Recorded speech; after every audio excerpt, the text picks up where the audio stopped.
começar? Podemos? Vamos ter uma oração e logo depois a gente começa, né? E a gente já faz o nosso pequena revisão e vamos adiante. Vamos orar. Obrigado, Senhor, por esse momento de estudo do Apocalipse, livro que o Senhor nos deu para termos consolação, termos força no momento da tribulação. Abençoa, Pai, o nosso estudo, abençoa que o aprendizado seja sempre do teu serviço. Abençoa os irmãos e irmãs que estão chegando, abençoa aqueles que não puderam vir, que têm outra atividade que o Senhor abençoa também. O Senhor sempre nos conduz. Pedimos sua graça e bênção em nome de Jesus. Amém. Muito bom, gente. Então vamos lá. Eu coloquei aqui no quadro já um resumo rápido para a gente lembrar que essas cartas a essas igrejas são estruturadas de um jeito muito cuidadoso. Então, as duas Éfeso e depois Pérgamo, duas igrejas aqui, né? São chamadas de igrejas trabalhadoras, porque elas trabalham muito. E por outro lado, a igreja de Sardes e Laodiceia, que é o outro extremo das 7 cartas, são igrejas que não recebem nenhum elogio de Cristo nas suas cartas.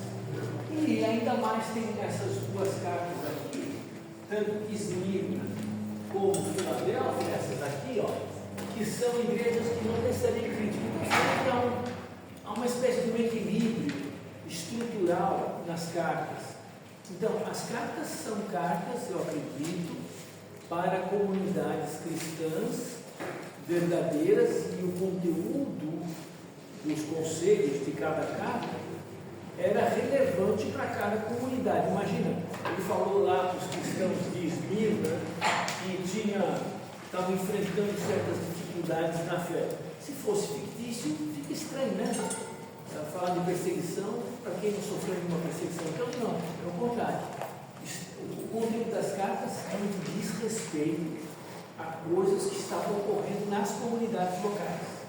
Lembro que essas 7 cidades eram 7 cidades ali eles chamavam Ásia Proconsulato, ou Ásia Menor, que é, na verdade, hoje, esse Ásia, aquele tamanho da China, da Índia, né? Mas Ásia naquele tempo é só um cantinho da Turquia.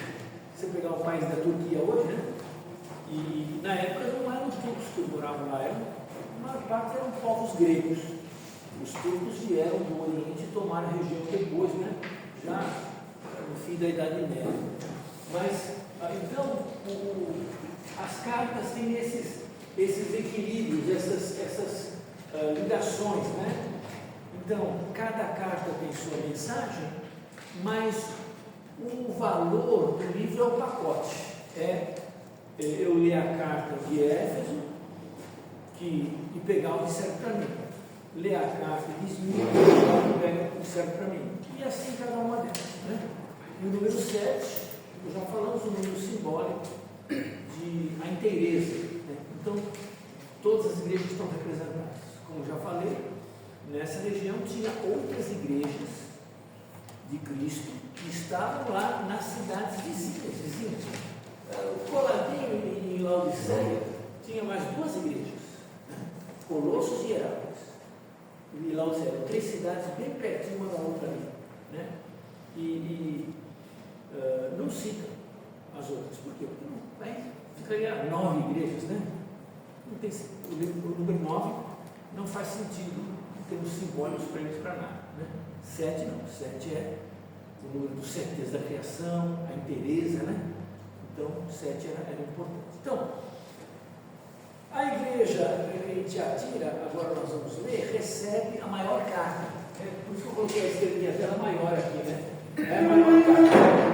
Ela tem uma formação detalhada, porque ela resume e ela acumula problemas que quase todas as igrejas têm. Então, vou pedir para alguém ler para a gente, capítulo 2, a carta inteira, versículos de 18 até 29, por favor.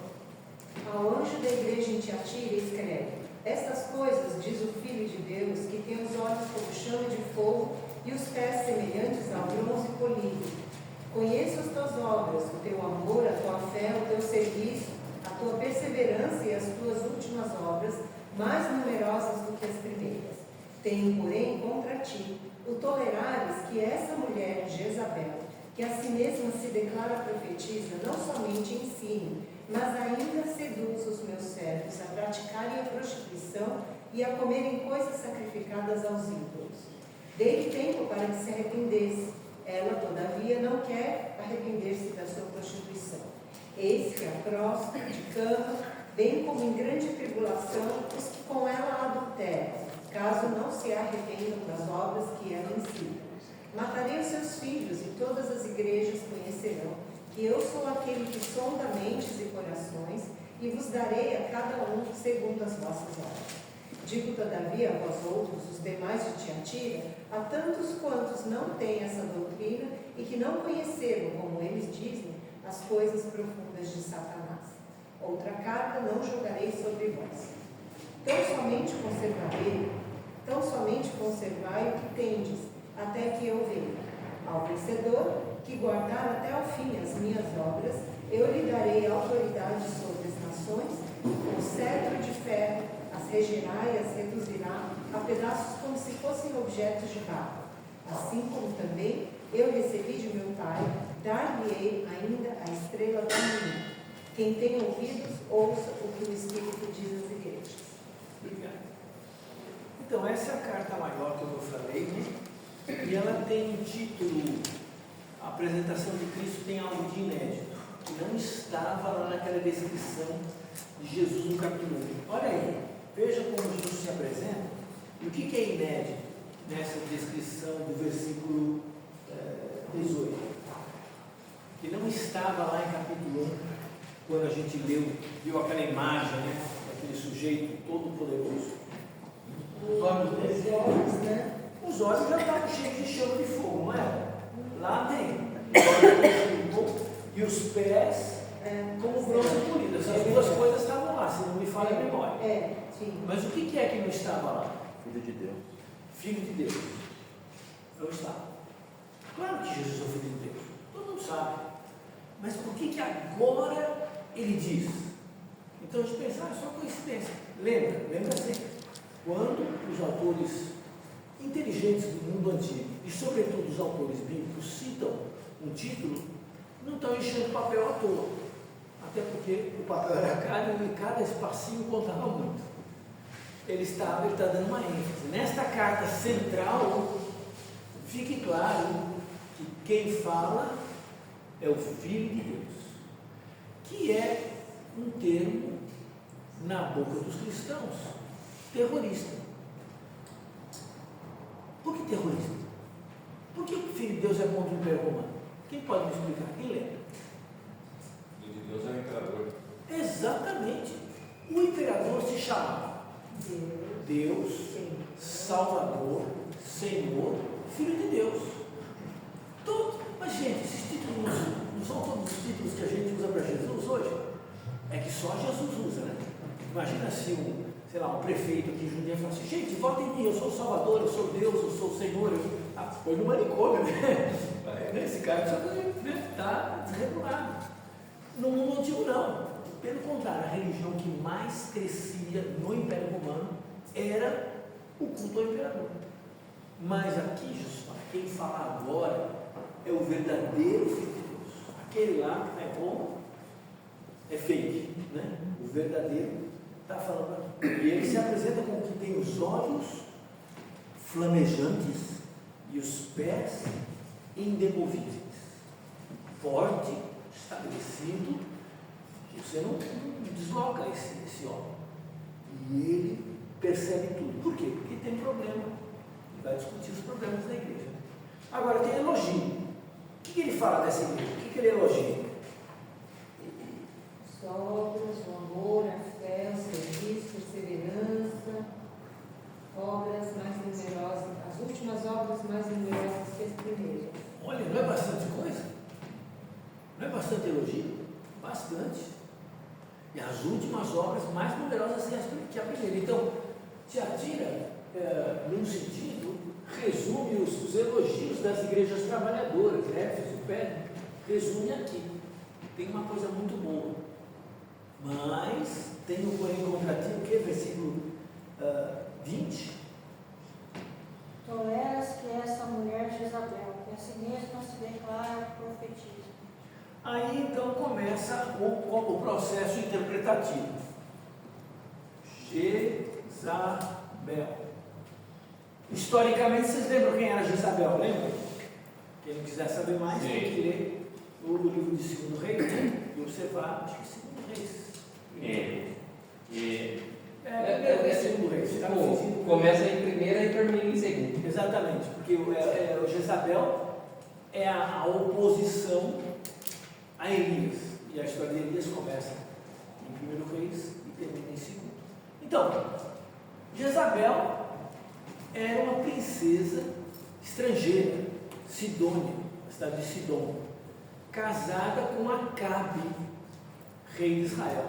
O pai deles, com o rei, fez uma aliança com os sidônios, e isso deu muito dinheiro, muita prosperidade, porque criou um canal de comércio entre a Fenícia, que são povos do mar, são navegantes, com Israel, para abastecer o sul, né, aquele eixo sul ali de Arábia, de Egito. Então Israel ficou muito rico, o rei de Israel, muito rico por causa disso. Mas a Jezabel não era só uma princesa interessada em desenvolvimento do reino. Ela queria trazer para Israel adoração a Baal.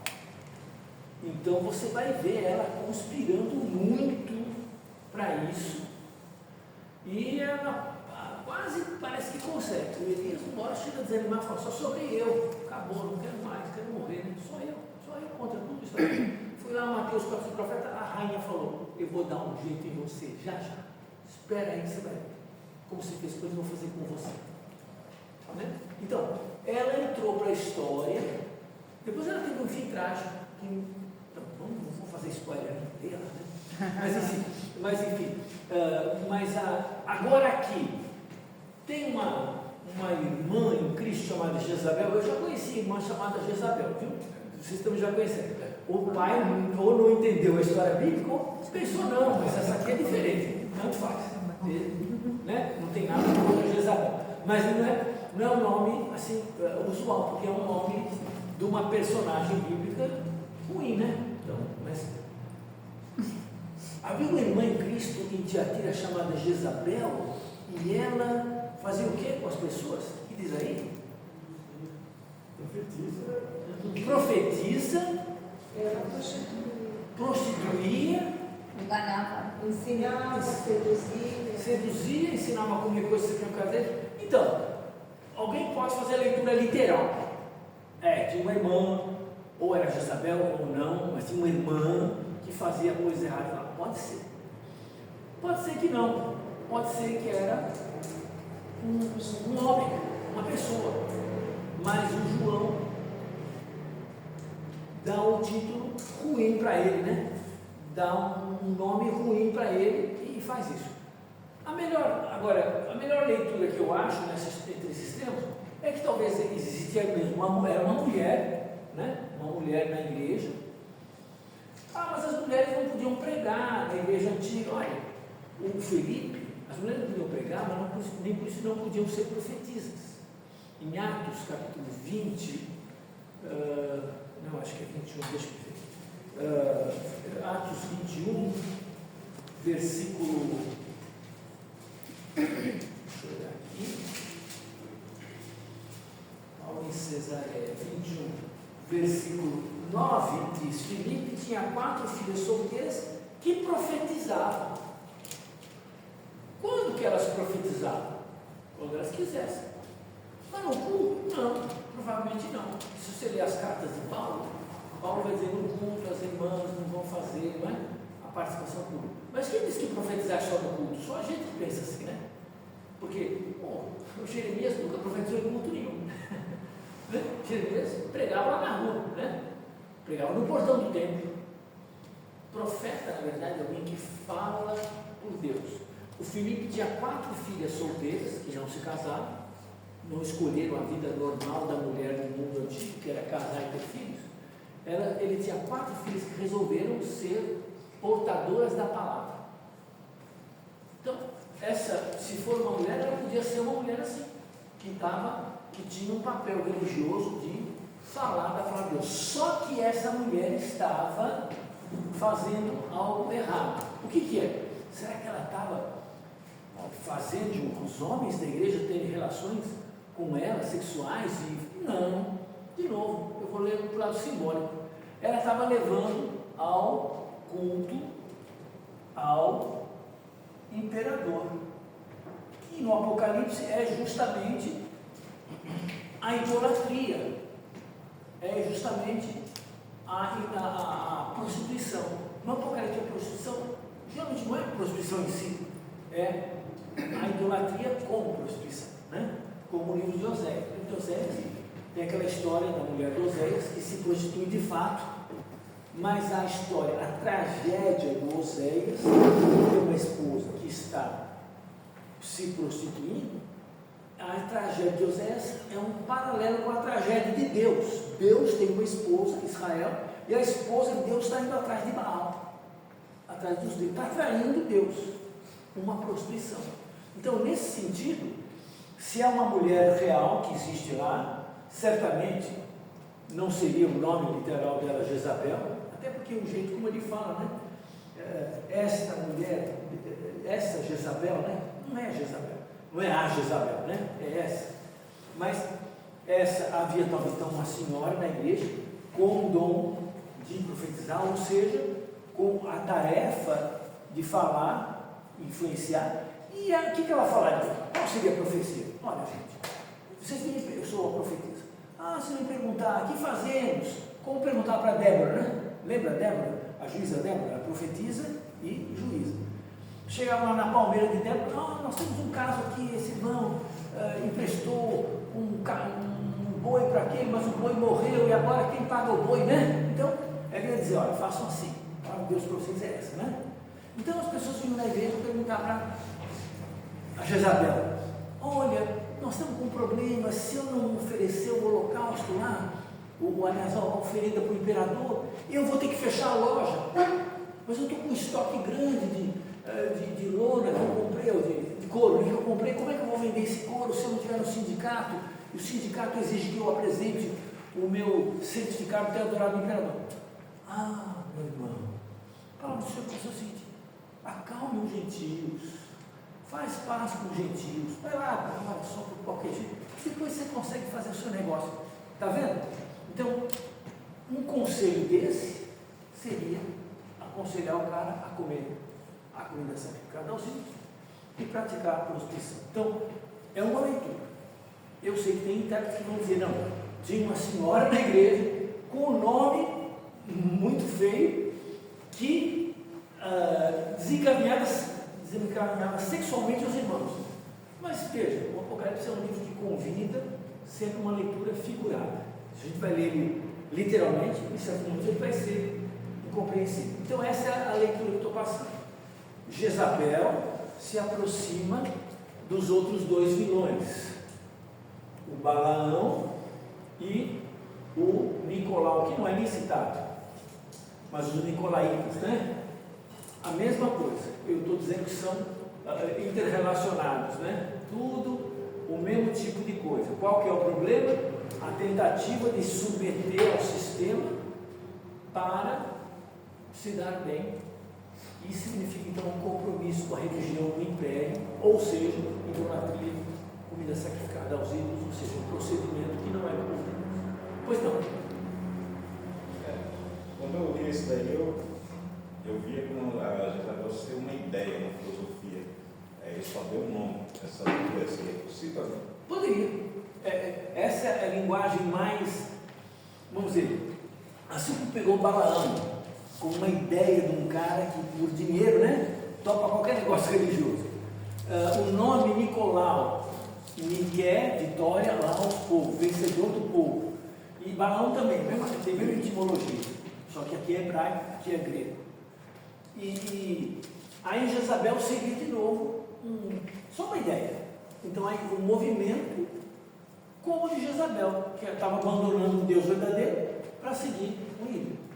Agora, eu na minha visão, eu cedo para uma visão intermediária só porque ficaria incompreensível o João, né, de Jesus, que está ditando a carta, falar, tem essa mulher na igreja e você não tem mulher nenhuma, né? Então, só por isso. Por que ele não colocou os nicolaítas, ou a doutrina de Balaão aqui, né? Por que ele usou uma figura feminina? Seria uma misoginia quando é falso ensino a mulher? Não. Não é misoginia porque no capítulo 12, a mulher gloriosa que dá o parto do filho do homem é a mulher. Então, né, o feminino no Apocalipse não é vilipendiado. Lógico, o feminino pode ser a mulher que dá origem, o feminino pode ser a Nova Jerusalém, a cidade de santo, o feminino pode ser a prostituta, né? Tem vários tipos de feminino, né? Então aqui é um feminino, mas ele é negativo, não por ser feminino, mas por causa dessa atuação negativa. Ok? É interessante. Também o que fala desse nome Jezabel, que lendo a história lá do profeta Elias,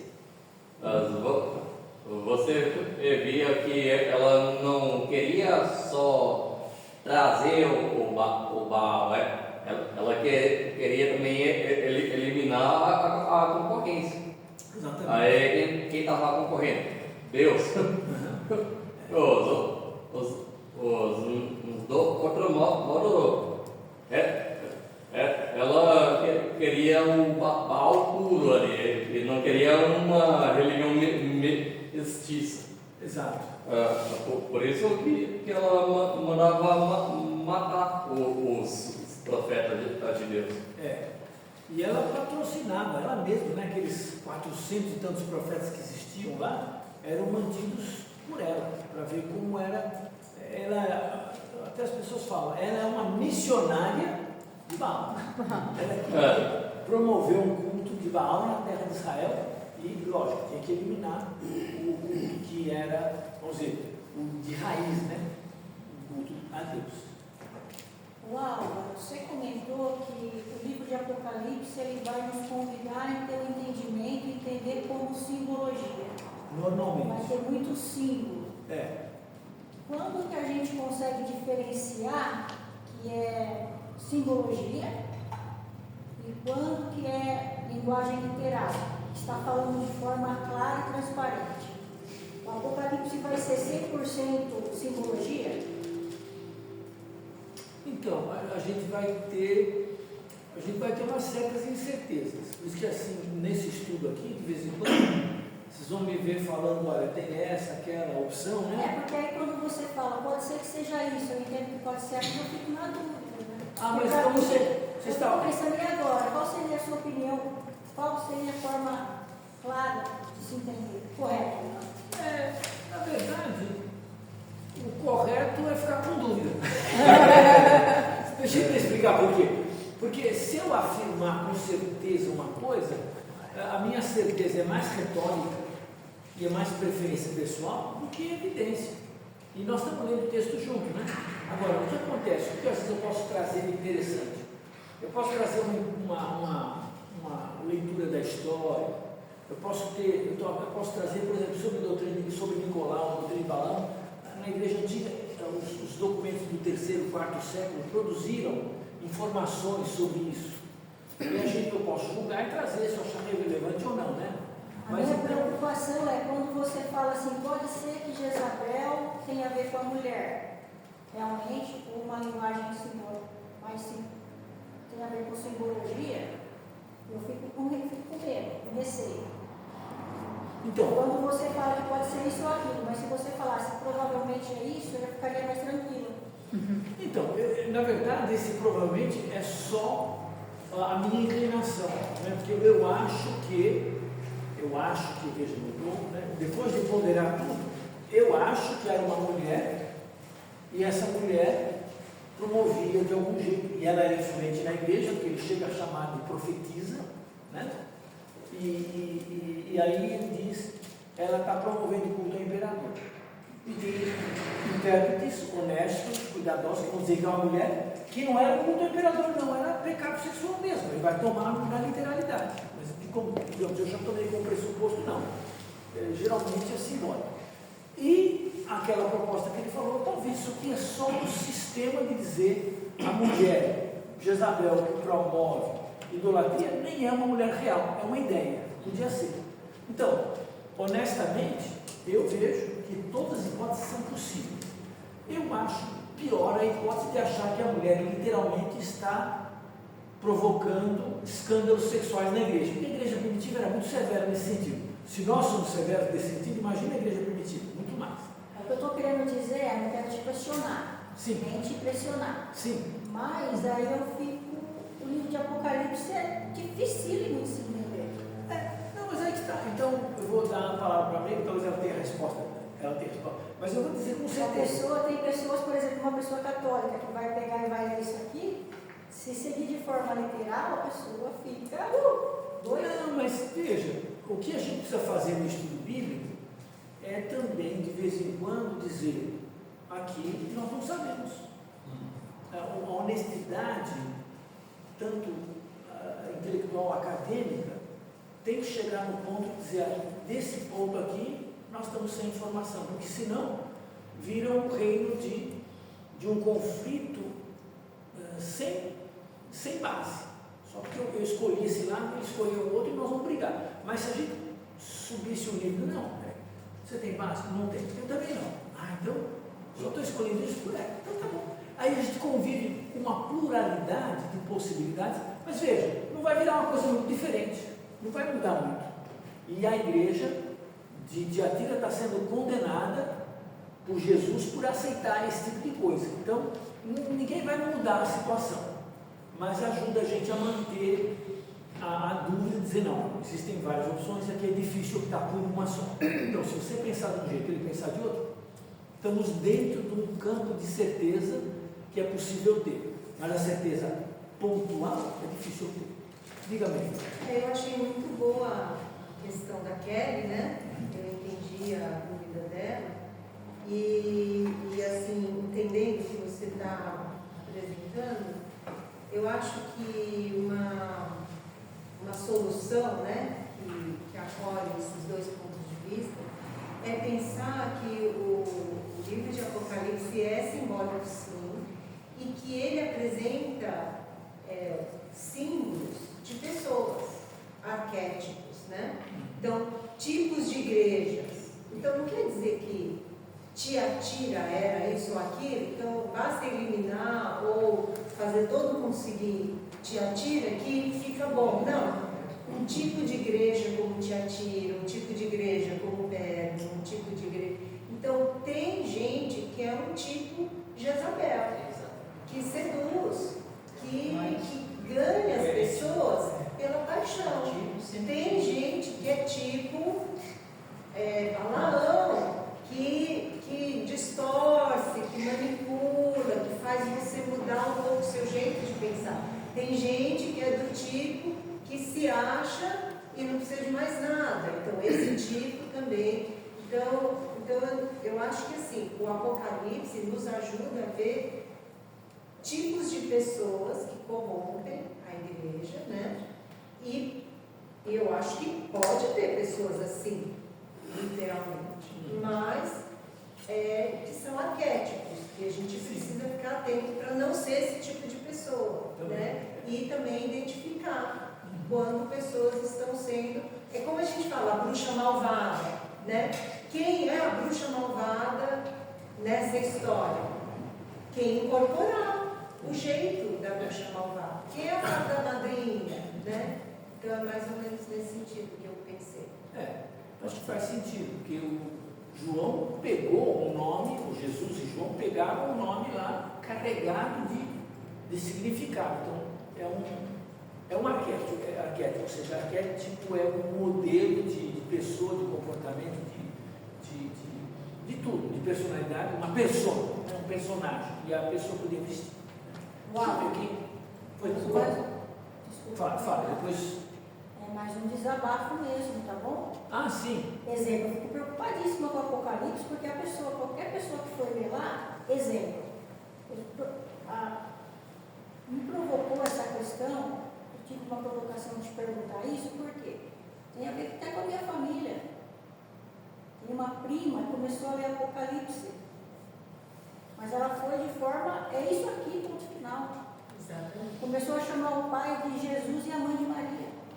Então aqui, ó, começou a passar no CAPS. Você percebe que o negócio é gravíssimo? Mas Não, é por mas- isso que você está aqui. Porque a pessoa de repente interpreta da forma errada.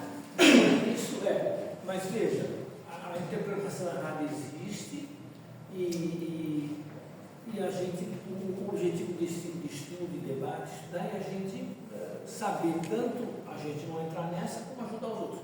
Mas, de novo,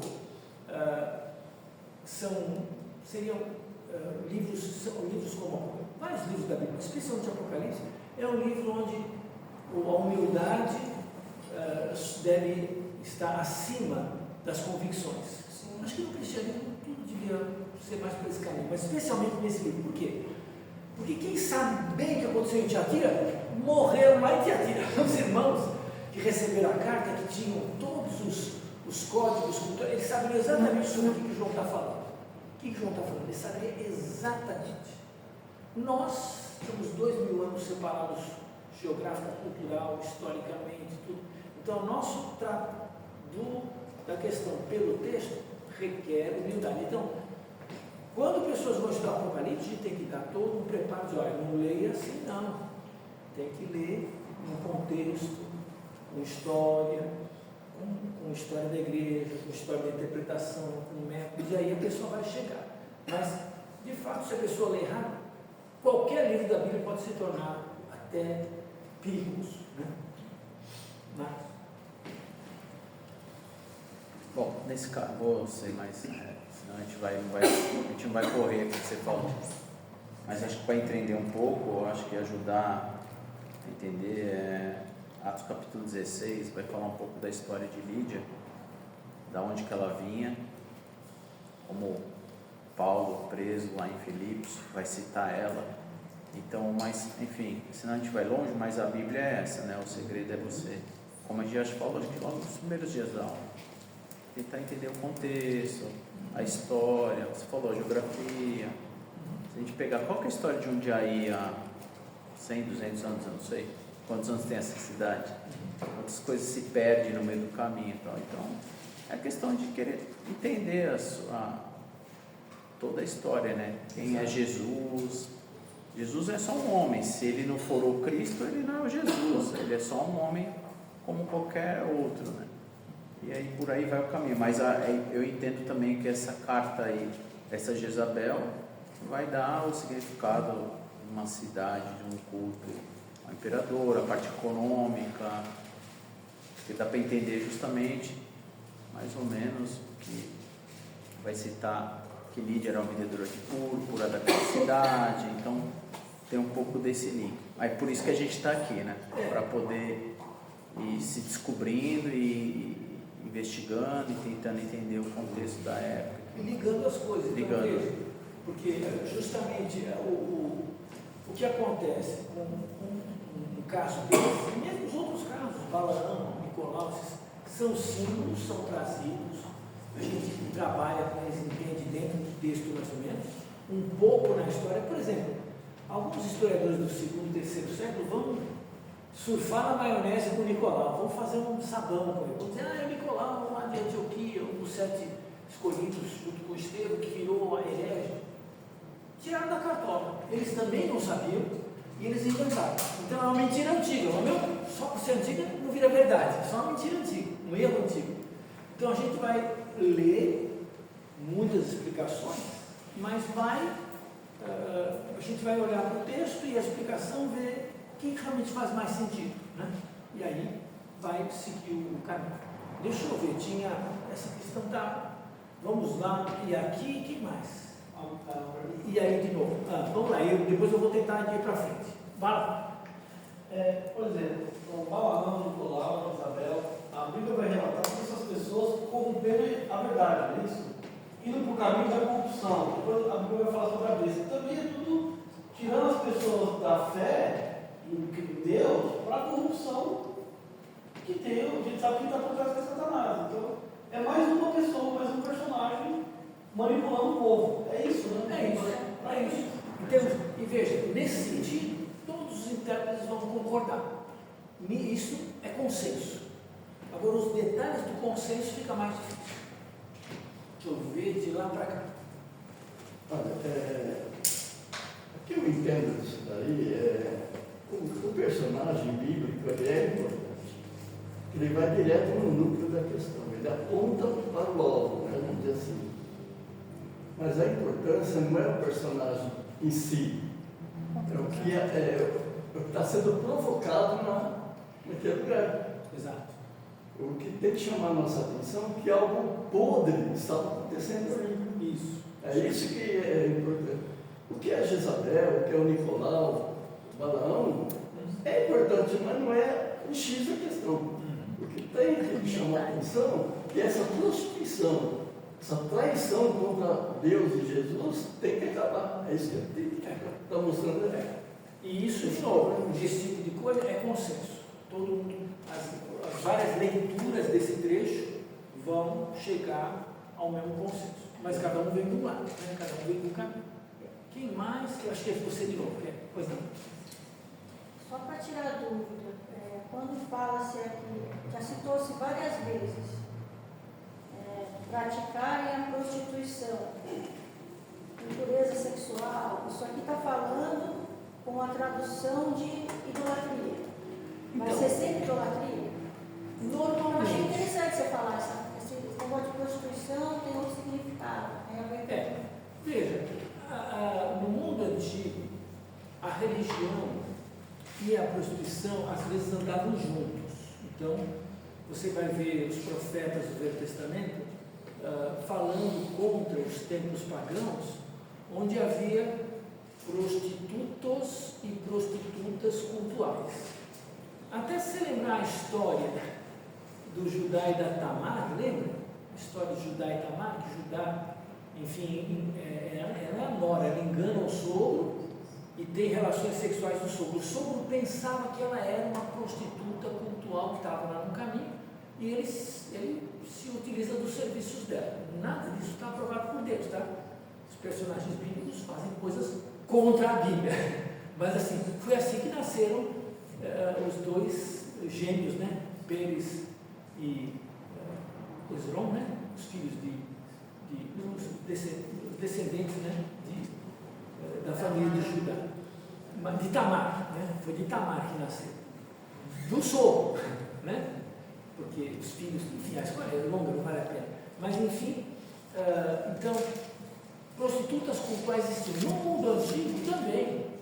Então, os cultos aos deuses, conforme o tipo de Deus, envolvia prostituição. O culto era feito por meio de atos sexuais. E havia também o culto que não tem nada a ver com o sexual, ao Deus do comércio. Mas a festa era regada a comida e bebida. E a partir de um certo momento, quando as pessoas bebem demais, fazem o que, né, não devem. Então, os cultos pagãos às vezes tinham idolatria física, idolatria, sexo físico acontecendo. Agora, entendendo isso, então a gente pode dizer, então é difícil saber quando está falando de prostituição física ou espiritual. Sim, vai ser meio difícil entender. Mas em geral, enquanto o discurso é sobre idolatria, participação nos cultos pagãos, então num discurso que está falando da adoração a Deus, quando fala de prostituição está referindo a isso. Só esse enquadramento. Mas não dá para salvar os cultos antigos de terem imoralidade no meio dos cultos, né? Mas, de novo, será que toda a briga de João era com irmãos cristãos que não se controlavam sexualmente? Provavelmente não. O problema era maior. Eram irmãos cristãos que, para ganhar dinheiro, para viver, para ter profissão, precisavam participar do culto ao imperador. Aí, então, a prostituição. Né? Por isso que o comércio da grande Roma, no capítulo 17, é todo descrito como a prostituição, né? Que ele vai fazer as pessoas comprarem e venderem coisas ligadas a esse trato com o governo como uma entidade divina e aí se afastar de Deus. Mas vamos lá, a gente vai voltar isso no meio do livro. No capítulo ainda 2, nos versículos 24, então tem ainda o versículo 23, eu vou vir 22, né? Não, 21, dei tempo para se arrepender, não arrependeu, tem moralidade, de novo, imoralidade em que sentido? Provavelmente a questão da idolatria. Vou fazer a camada, tribulação aos que com ela, matar os filhos dela. Então veja, em linguagem simbólica, está dizendo: eu vou reprimir essa atuação, essa mulher, ou esse sistema, né? Esse modo de agir. E aí, ele vai dizer que tem, porém, versículo 24, em Tiatira, os que não seguem essa doutrina e que não conhecem, por exemplo, as coisas profundas de Satanás. O que significa conhecer as coisas profundas de Satanás? Então, olha, tem várias possibilidades. Uma coisa é que, às vezes, o pensamento grego, o pensamento pagão, dizia o seguinte: o que você faz quando você entra mesmo numa prática, uma coisa e conhece, você fica livre das amarras que aquilo estaria, né? Então aquela coisa, não, eu conheço, eu sei, né? Então, pode ser que é uma crítica, por exemplo, ao sistema do gnosticismo antigo, que dizia o quê? Se você conhece bem as coisas espirituais, pode fazer o que quiser com o corpo, porque é só matéria. Sexo é só atrito, não tem qualquer problema, é coisa do corpo. A sua mente, o seu espírito está ligado em Deus, não vai fazer mal nenhum, qualquer coisa com o seu corpo. Aí então, os cristãos vão dizer: olha, isso aí, esse conhecimento tão grande, está fazendo você ficar mesmo conhecendo mais o diabo, conhecendo as profundezas do diabo, não de Deus, não do universo, né? Então, ele está dizendo assim: essas pessoas que viviam nesse sistema que essa profetisa estava propondo, né, e anunciando, com um conhecimento superior, ele diz: isso aí não é conhecimento profundo de Deus, é só de Satanás, vocês vão se aprofundar no diabo, né? E ele então vem combatendo: vocês não conhecem, então não põe outra carga, fiquem fiéis. E aí as promessas, os vencedores, que vão ter autoridade, vão ter força, que a gente vai descobrir só lá no fim do livro, né? E vai receber a estrela da manhã, que também é mencionado no fim do livro. Então lembra, o fim das cartas remete sempre ao fim do Apocalipse, né? Sempre assim. Mas aí então, mais uma carta. Tem mais 3, vamos dar uma olhada. Ao anjo da igreja de Sardes escreve: estas coisas diz aquele que tem os 7 Espíritos de Deus e as 7 estrelas, que estava lá na descrição de Jesus em capítulo 1, né? Conheço as obras que você realiza, que você tem fama de estar vivo, mas está morto. Fique vigiando e fortaleça o restante que está para morrer, porque verifiquei. Pode ler. Só para você voltar a sua voz. Tá bom, verifiquei. Versículo 3. Lembra-te, pois, o que tens recebido e ouvido, guarda-o e arrepende-te.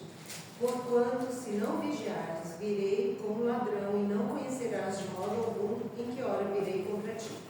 Tens, contudo, em Sardes umas poucas pessoas que não contaminaram suas vestiduras, e andarão de branco junto comigo, pois são dignas.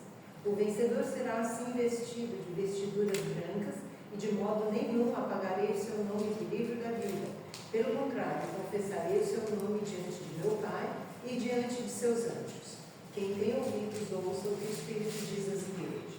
Só para lembrar, essa frase: quem tem ouvidos e ouvido o Espírito diz, ouça o que o Espírito diz às igrejas, agora é sempre a última frase da carta, né? Desde a carta de Tiatira, aqui nas 3 primeiras, ele é a penúltima, agora é a última. Então, por que mudou essa estrutura? Uma questão de ênfase. Está aumentando o apelo à acuidade espiritual. Presta atenção, ouça aí, não é? O que o Espírito diz. O Espírito, é Jesus que diz, não faz, né? Missão. Mas vamos lá. Sardes. Sardes é uma igreja, olha, que não recebe elogio, como o nome diz.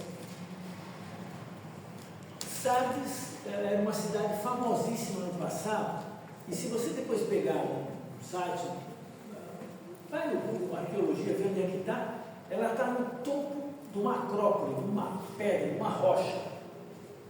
Era uma cidade difícil de ser tomada de assalto. Não obstante, na história, várias vezes foi derrotada, foi invadida, mesmo sendo uma fortaleza em cima no topo de uma rocha. Por quê? Faltou vigilância. Essa é uma história que está em Heródoto, nas histórias dele, porque Sardes era a capital do antigo reino poderosíssimo da Lídia, né? Os lídios, né? E aqui então Sardes é chamada vigia. Vocês são como a cidade. Então não tem elogio porque não estão. Parece vivo, mas está morto. Não está fazendo nada, né?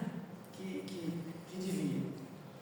E diz aí que não estão íntegras as obras e eles têm que se arrepender. Mas, versículo 4, tem algumas pessoas que estão como lá? O que diz no 4? Tem gente. Outras pessoas que não contaminaram suas vestiduras. Então, algumas pessoas estão limpas. De novo, contaminar as vestes é da linguagem do Velho Testamento, né? Da linguagem do puro e impuro, da linguagem de tocar alguma coisa que era imprópria nos códigos de santidade de Israel. Agora aqui, provavelmente diz respeito à situação de pureza e impureza, que é não coisas puras, carne de porco ou peixe sem escama, né? Nada disso. É a impureza da idolatria, do compromisso com o culto ao imperador, ao invés de compromisso com Deus. E os irmãos tinham, mas tem muitos irmãos que estão se desviando. Então, de novo, quem for fiel vai andar de branco comigo, e são pessoas dignas. Esse andar de branco vem lá no fim do livro, né? Vem lá no meio, na visão da grande multidão, mas também vem no fim. E aquele que andar de branco vai ter o seu nome no livro da vida. De novo, o livro da vida vai aparecer no fim do livro, né? De Apocalipse. Então veja, o Apocalipse, assim como o Evangelho de João, é um livro que tem que ser lido várias vezes.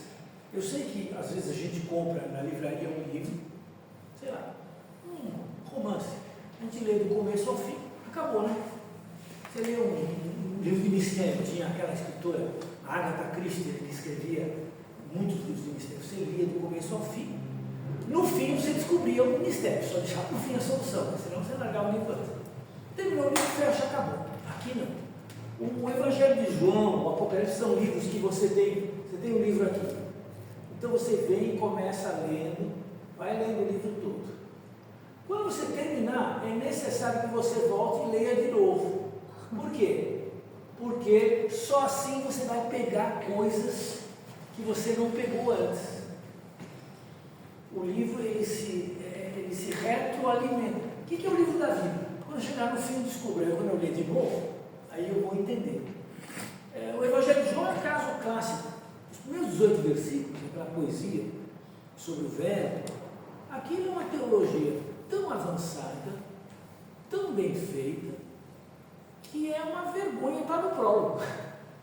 Você lê, começa lendo, é que nem motor frio, né? Ir para a corrida com o motor do carro frio, ele nem anda direito, né? Então, lê aquilo com o motor frio não dá. Então, você lê o Evangelho de João inteirinho, esquenta o motor, aí lê de novo o capítulo 1. Aí você pega coisas que não viu antes. E assim o Apocalipse. É um livro que vai ser lido e relido, e nas cíclicas leituras, a gente vai pegar o quarto. Então, ele faz esse convite. No fim, os vencedores vão estar diante de Deus. Então, veja, a igreja em Sardes não tem grande crítica de idolatria, Jezabel, Baal, mas deve ter algum problema por causa dessa coisa das roupas manchadas. Mas uma igreja que não estava íntegra, estava meio que estacionada.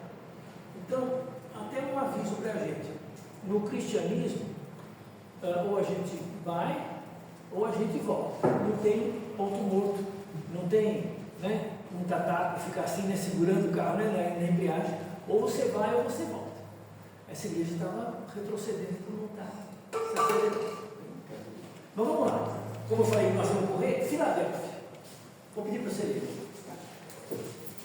Ao anjo da igreja em Filadélfia escreve: estas coisas diz o santo, o verdadeiro, aquele que tem a chave de Davi, que abre e ninguém fechará, e que fecha e ninguém abrirá.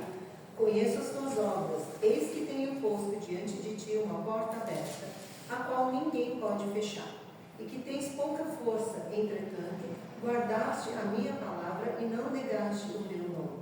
Eis, farei que alguns dos que são da sinagoga de Satanás, desses que a si mesmos se declaram judeus e não são, mas mentem, eis que os farei vir e prostrar-se aos teus pés e conhecer que eu te amei.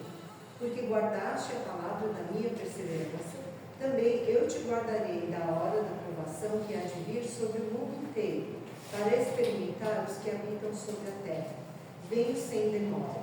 Conserva o que tens, para que ninguém tome a tua coroa. Ao vencedor, falo-ei coluna no santuário do meu Deus, e daí jamais sairá. Gravarei também sobre ele o nome do meu Deus, o nome da cidade do meu Deus, a nova Jerusalém, que desce do céu, vinda da parte do meu Deus, e o meu novo nome. Quem tem ouvidos, ouça o que o Espírito diz às igrejas.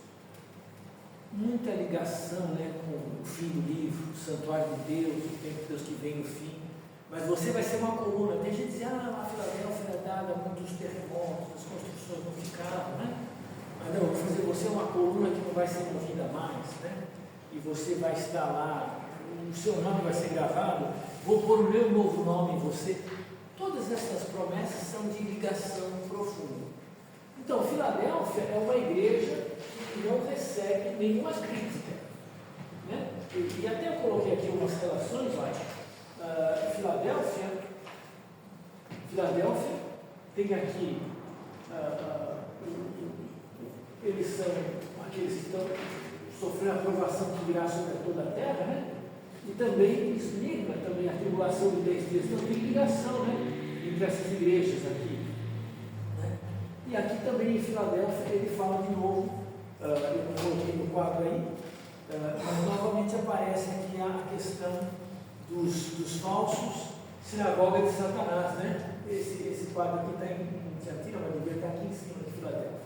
Enfim, então, assim como Esmirna tinha a sinagoga de Satanás, aqui em Filadélfia o quadro está errado.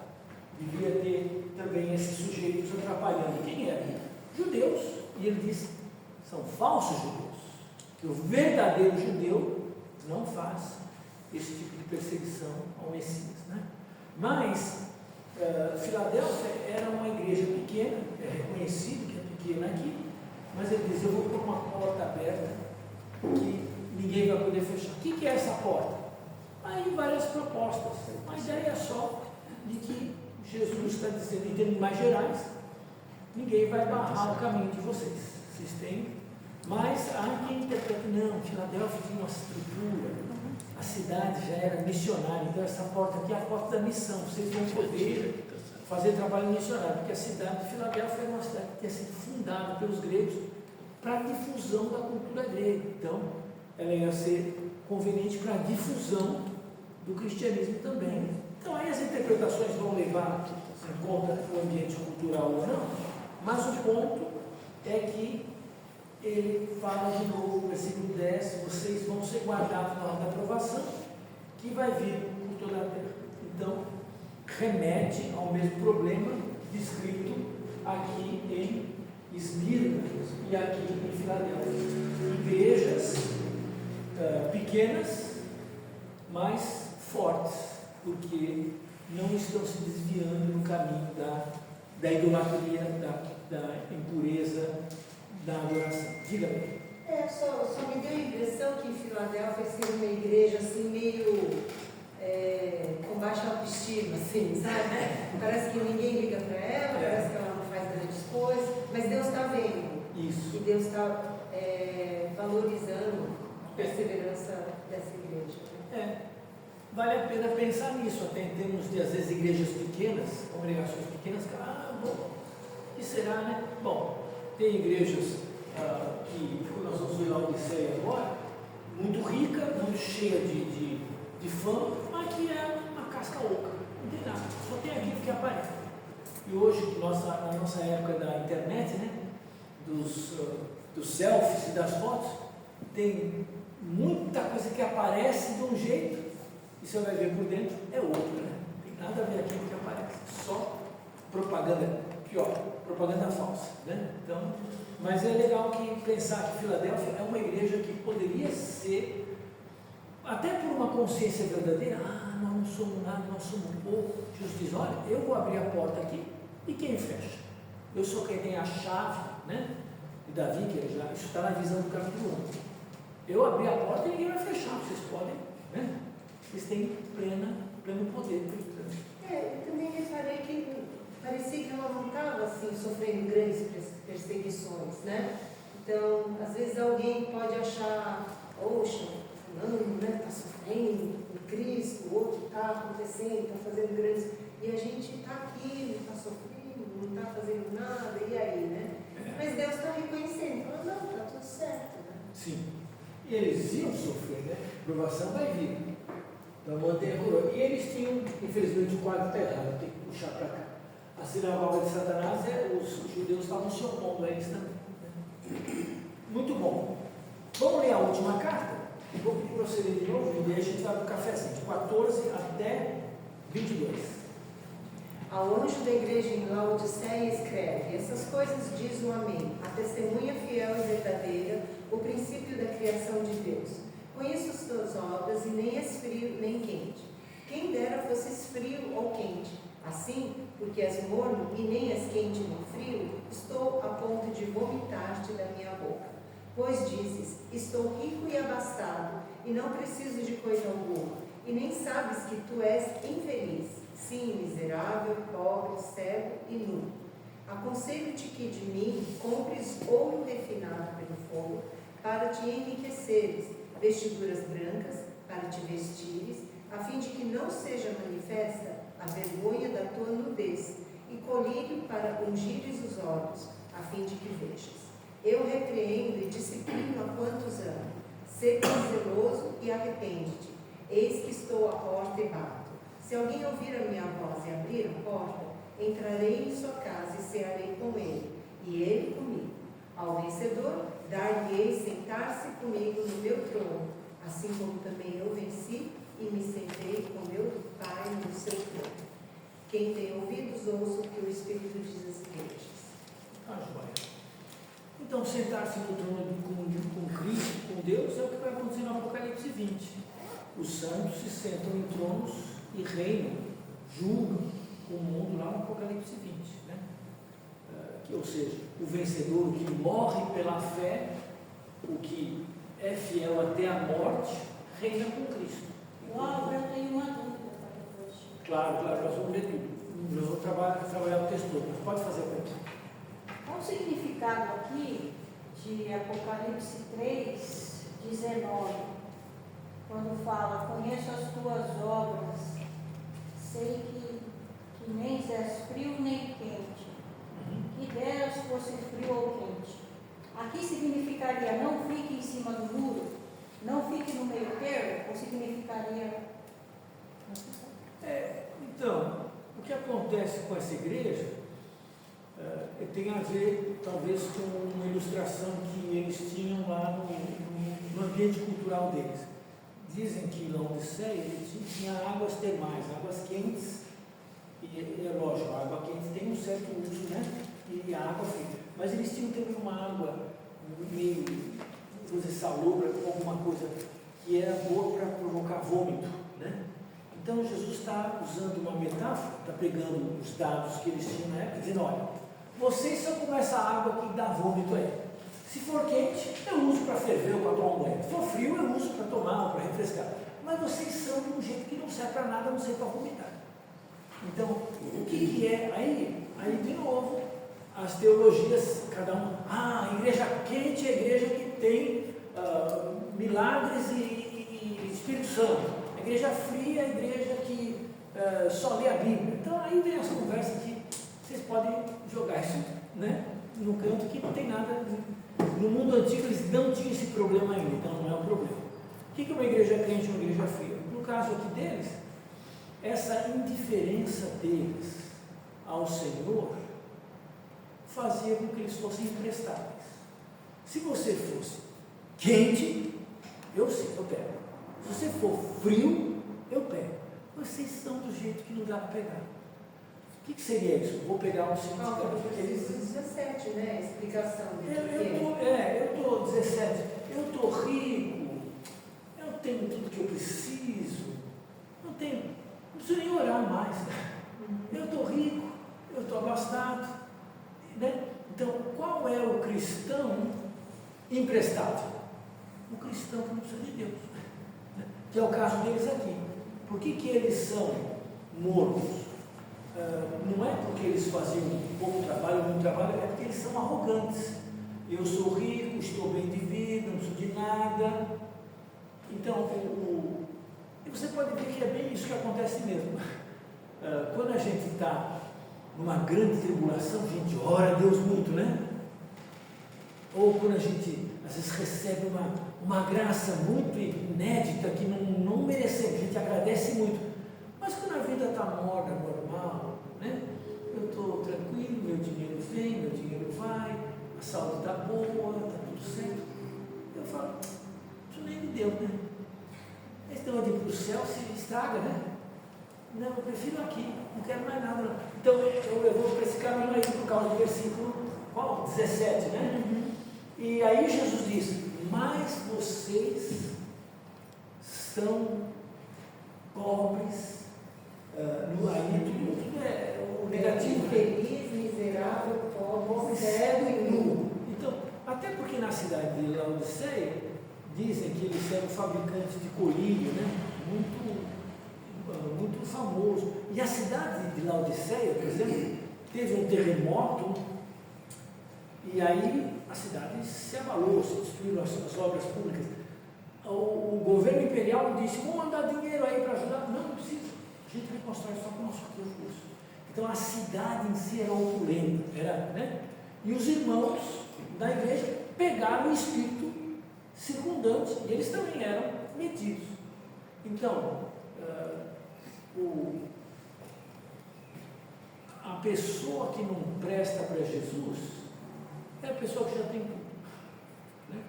É por isso que Jesus dizia, aos pobres é pregado o Evangelho. Por quê? Porque não aos ricos. Que preconceito de classe é esse, Senhor Jesus? Não é preconceito de classe. Lembra do jovem rico? Vem e me segue. Eu vou seguir sim, faço tudo. Só tem uma coisinha. Pois não, vem tudo dos pobres, depois vem. Agora magoa, né? Então, a dificuldade do orgulho é essa. Então, infelizmente, lá no Laodiceia, a igreja parece que pegou o espírito cívico da cidade na qual morava e tinha essa postura. Mas aí, Jesus diz, versículo 18, é bem simbólico, compre ouro de mim, né? E vestes brancas para vestir, porque vocês estão nus. Não, imagina, eu estou vestindo roupa chique aqui, eu comprei no shopping, essa aqui linha exclusiva do costureiro não sei quem, né? Então, não, vocês estão nus, vocês estão iludidos, né? Estão se achando grande coisa e não são nada. E aí ele vai dizer, compre um colírio dos olhos, para que vocês vejam, de novo, se é fato que a cidade de Laodiceia era famosa pelos colírios, né? O colírio de verdade que precisavam não eram os dele, mas o que Jesus tinha para oferecer. E aí, é tão bonito, porque essa igreja aqui é a igreja que mais leva pancada, não tem nenhum elogio, e Jesus é duro com ela, fala, vou vomitar vocês da minha boca. Mas olha como Jesus é carinhoso com eles. Olha no versículo 19, eu repreendo e disciplino aqueles que amam. Então, eu estou sendo duro porque eu amo vocês. Portanto, seja louco. E aí o texto, um dos textos mais bonitos da Bíblia, né? Usado em muitos convites, né? Versículo 20. Eis que estou à porta e bato, né? Se alguém ouvir e abrir a porta, e a gente usa isso aqui muitas vezes em convite evangelístico, né? Para alguém se converter a Jesus, olha, Jesus está à porta batendo, abre sua porta, né?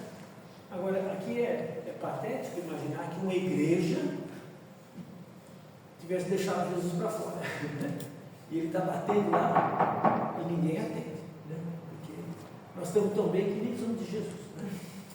Então, mas é um quadro bonito. Jesus está insistindo, dizendo, abra a porta e nós vamos ser juntos. Não diferente dos contextos atuais de hoje. Tá?